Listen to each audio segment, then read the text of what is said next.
बच्चों, हिंदी व्याकरण बाय दिलबाग शास्त्री जी के चैनल पर आपका पुनः स्वागत है। आइए हम पाठ 4 कठपुतली के बारे में पढ़ते हैं। कठपुतली का अर्थ है धागे से बनी गुड़िया जो उंगलियों के इशारे पर नाचती है, जिसे उंगलियों के इशारे पर नचाया जाता है।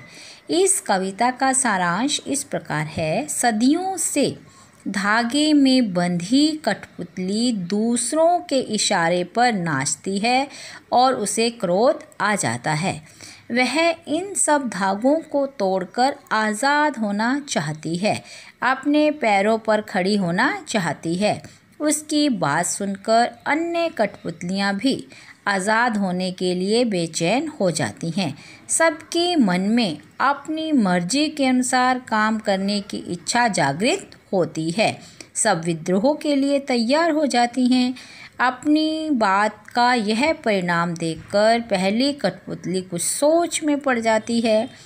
सबकी स्वतंत्रता की जिम्मेदारी उसके कंधों पर आ जाती है, तो वह सोचने लगती है कि इस इच्छा का क्या परिणाम होगा, क्या नतीजा होगा।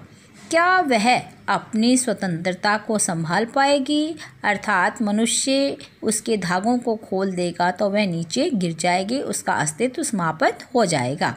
अपने पैरों पर खड़ी रह पाएगी? अन्य कठपुतली आज़ादी का सही उपयोग कर सकेंगी? फलस्वरूप पहली कठपुतली सोच समझकर कोई कदम उठाना चाहती है। आइए अब हम इसकी सप्रसंग व्याख्या करते हैं।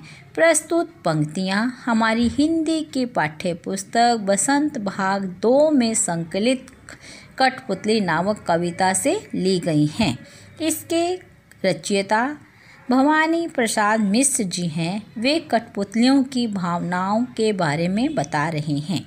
व्याख्या। कठपुतली बरसों से लंबे समय से धागे से बंधी हुई है और दूसरों की उंगलियों पर नाच रही है। पराधीनता के इस जीवन से मुक्ति पाने के लिए उसके हृदय में अनेक इच्छाएं उत्पन्न होती हैं।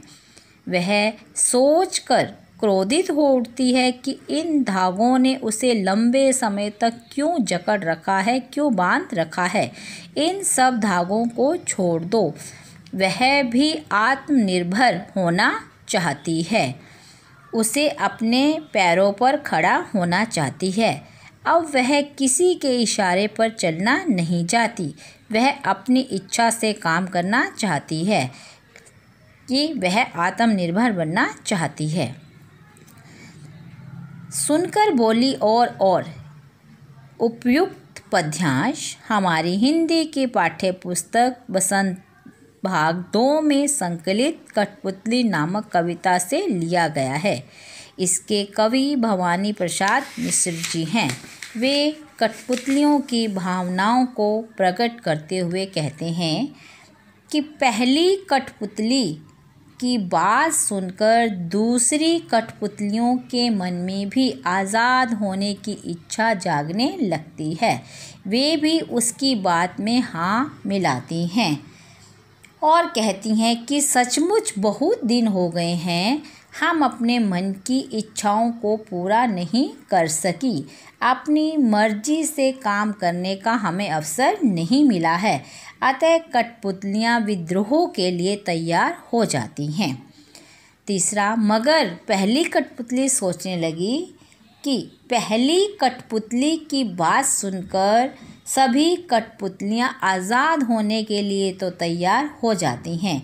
तो पहली कठपुतली फिर सोच में पड़ जाती है कि पहले उसने केवल अपनी आज़ादी के विषय में ही सोचा था, इसीलिए क्रोधित हो गई थी, उसे गुस्सा आ गया था। परंतु जब सारी कठपुतलियों की आज़ादी की जिम्मेदारी उस पर आ गई तो वह सोच समझकर कदम उठाना जरूरी समझती है, क्योंकि आज़ाद हो जाना तो सरल है, लेकिन आज़ादी को कायम रख पाना बहुत कठिन है। धन्यवाद।